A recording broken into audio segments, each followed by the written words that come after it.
नमस्कार दोस्तों, मैं विवेक और आप देख रहे हैं विवेक क्रिएटर 2.0। तो हम बात करेंगे यूजीसी के बारे में। यूजीसी क्या है और इसका जो प्रोटेस्ट चल रहा है, जो जनरल कैटेगरी के लोग या छात्र कर रहे हैं, ये क्यों कर रहे हैं। तो आइए जानते हैं विस्तार से। तो 28 दिसंबर 1953 में इसकी स्थापना होती है। इसके जो चेयरपर्सन हैं वर्तमान में विनीत जोशी हैं। इसकी जो गाइडलाइन है, पहले 2012 में इसकी जो गाइडलाइन थी यूजीसी की, यूजीसी ने 2012 में promotion of equality in higher education institute regulations 2012 लागू किए थे। इनका मकसद था कॉलेज यूनिवर्सिटी में भेदभाव रोकना और सभी छात्रों को बराबरी का अधिकार देना।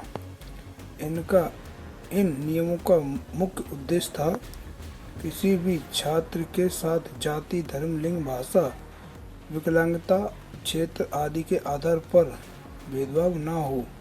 एससी, एसटी, ओबीसी और अन्य वर्गों की सुरक्षा हो सके कैंपस। ये नियम सभी केंद्र विश्वविद्यालय, राज्य विश्वविद्यालय, प्राइवेट विद्यालय, डीम्ड विद्यालय, यूजीसी से मान्यता प्राप्त कॉलेजेस होने चाहिए।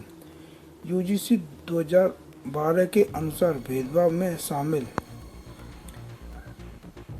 एडमिशन परीक्षा, हॉस्टल, स्कॉलरशिप में जाति के आधार पर अलग व्यवहार, एससी, एसटी, ओबीसी छात्रों का अपमान करना, टीचर या स्टाफ द्वारा मानसिक प्रताड़ना करना, बार बार नीचा दिखाया जाना या धमकाना। कॉलेज यूनिवर्सिटी को ये करना जरूरी था।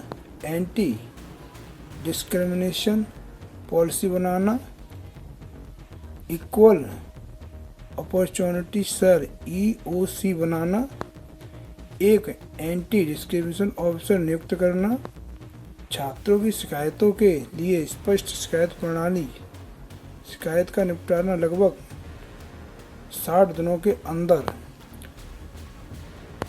इसकी जो शिकायत थी ये कैसे की जा सकती है। छात्र 2012 में छात्र या तो स्वयं जाके कर सकता है या उसके माता पिता लिखित में शिकायत दर्ज कर सकते हैं। इसकी जो शिकायत है एंटी डिस्क्रिमिनेशन ऑफिसर या इक्वल अपॉर्चुनिटी सेल को दी जा सकती है, या जांच के बाद संस्थान को कार्रवाई करनी होती थी। अगर छात्र संतुष्ट ना होता तो उच्च अधिकारी यूजीसी तक जा सकता था।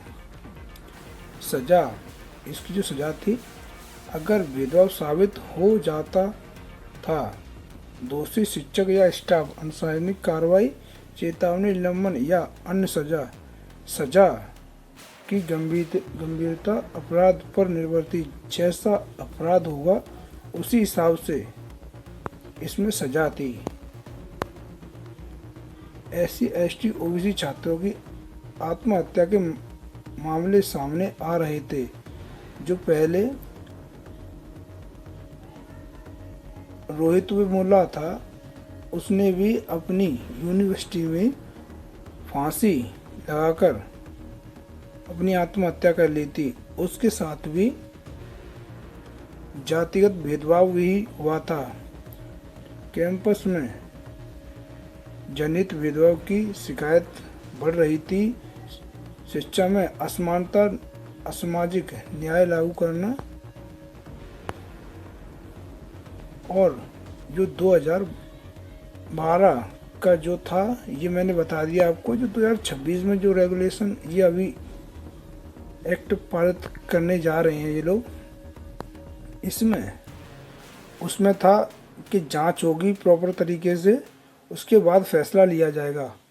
इसमें था यूजीसी ने 13 जनवरी 2026 को नए नियम जारी किए। उन्हें कहा गया promotion of equality higher education institute of institution regulation 2026। ये पुराने यूजीसी 2012 रेगुलेशन को बदलने के लिए लाए गए थे। इनका मुख्य लक्ष्य था विश्वविद्यालय कॉलेजों में जाति आधारित भेदभाव, वही जो पहले वाले थे। हर कॉलेज यूनिवर्सिटी इक्वलिटी कमेटी, जैसे उसमें कमेटी गठित की गई थी, उसी प्रकार से इक्वल अपॉर्चुनिटी सेंटर, जैसे उसमें 2012 में गठित की गई थी, उसी प्रकार से सेम EOC बनाना। डिस्क्रिमिनेशन शिकायतों के लिए 24/7 हेल्पलाइन, शिकायतों का तुरंत उसमें जांच के आधार पर बाद में सजा का प्रावधान था, उसमें जांच होती। इसमें शिकायतों का तुरंत निपटारा सुनिश्चित करना था। जैसे शिकायत हुई उस सभी HEIS यूनिवर्सिटी कॉलेज में इक्वालिटी कमेटी बनाना अनिवार्य। ये कमेटी SC ST OBC विकलांग महिलाएं आदि का प्रतिनिधि। जनरल कैटेगरी वालों का विरोध इसलिए है कि इसमें जो कानून है वो जनरल वालों के लिए कड़े कानून बना दिए हैं। अगर कोई भी जनरल कैटेगरी का बच्चा स्टूडेंट SC ST OBC को अपशब्द या कैंपस में या स्कूल में कॉलेज में कोई भी अपशब्द बोलता है या उसको नीचा दिखाने का कोशिश करता है, नीचा दिखाने का, तो उस पर सीधा मुकदमा होके या फिर वो जेल जा सकता है या उसको कैंपस से निकाला जा सकता है। इसीलिए जनरल वाले इसका विरोध कर रहे हैं, क्योंकि उनका मानना है कि इसका दुरुपयोग ज़्यादा होगा। अभी के लिए तो सुप्रीम कोर्ट ने इस पर स्टे लगा दिया।